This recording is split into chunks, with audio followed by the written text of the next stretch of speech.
Halo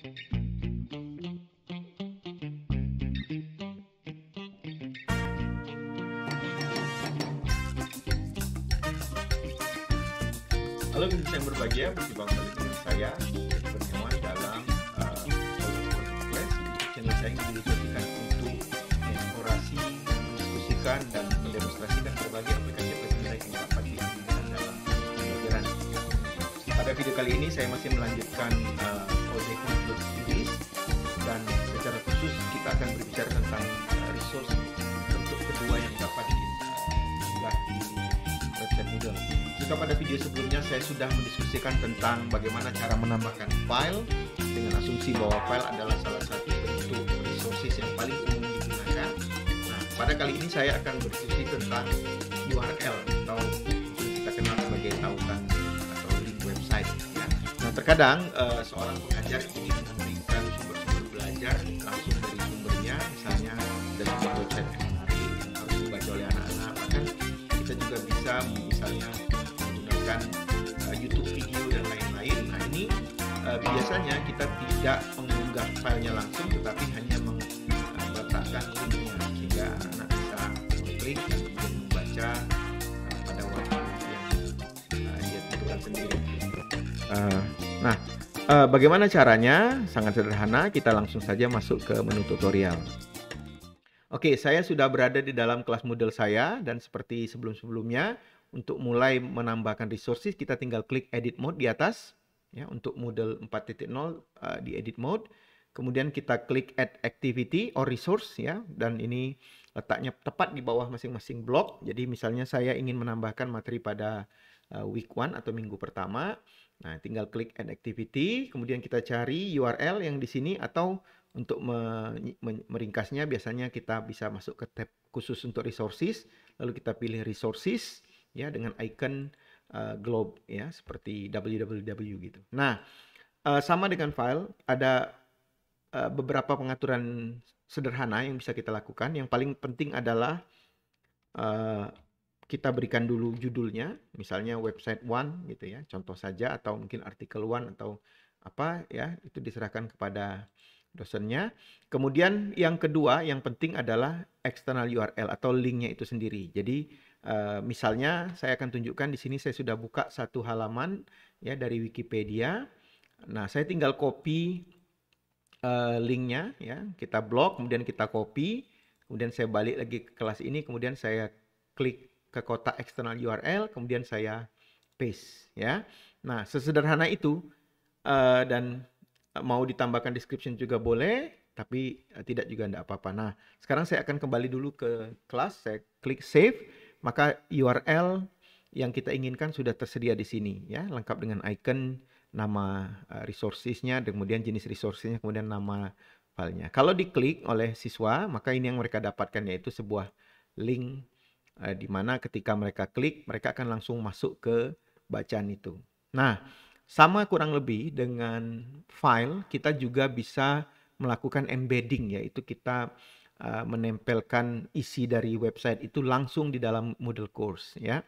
Kenapa saya menunjukkan ini? Karena dalam pengalaman biasanya kalau anak diberikan file atau diberikan URL, kemudian mereka buka, maka kita tidak bisa lagi memantau apa yang mereka lakukan di kelas. Maka biasanya saya menggunakan teknik embedding untuk memastikan anak memang membaca link yang kita inginkan itu langsung dari tempat dari kelasnya itu sendiri ya. Jadi kalau misalnya kita klik link seperti ini, pastinya dia akan masuk ke halaman yang dituju, tapi kemudian secara langsung Moodle course-nya tertutup ya. Jadi biasanya saya akan melakukan embedding ya. Caranya kita balik ke setting, kemudian kita pilih appearance.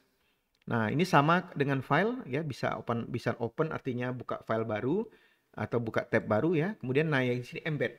Tetapi satu warning yang harus diperhatikan adalah bahwa tidak semua website itu mengizinkan untuk di-embed. Nah, itu salah satu mungkin kesulitannya ya, karena ada beberapa website yang ya misalnya tidak berharap mereka ditempelkan di tempat yang lain karena akan mengurangi jumlah view mereka sendiri. Jadi kalau misalnya orang mengunjungi website ini, tapi mereka tidak terhitung sebagai pengunjung karena visitornya masuk dari tempat lain ya.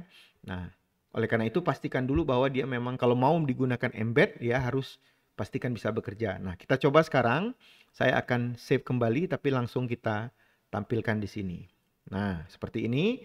Kalau memang dia bisa di-embed seperti Wikipedia ini, anak-anak bisa langsung membaca dari sini, bisa scroll sendiri, ya. Bahkan kalau ada hyperlink yang lain, mereka ingin klik itu juga bisa langsung masuk ke link itu sendiri. Jadi pada dasarnya dia seakan-akan berada di dalam kapsul kelas kita, begitu. Seperti itu, ya.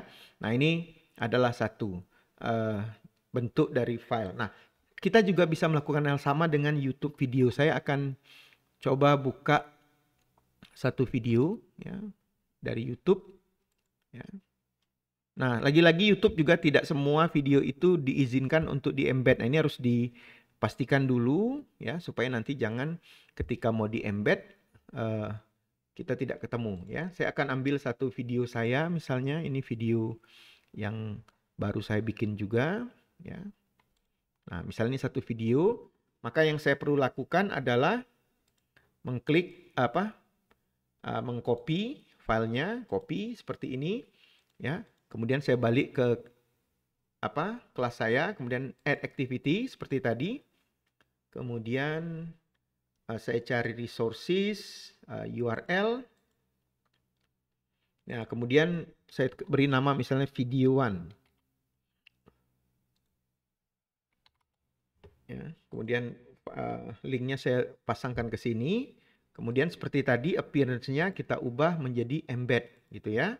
Tentu lagi-lagi syaratnya adalah kalau video ini diizinkan untuk di-embed, karena tidak semua video content creator menyediakan pilihan seperti ini. Nah, ini adalah bentuk video yang sudah di-embed, sehingga kalau kita putar di sini, ya.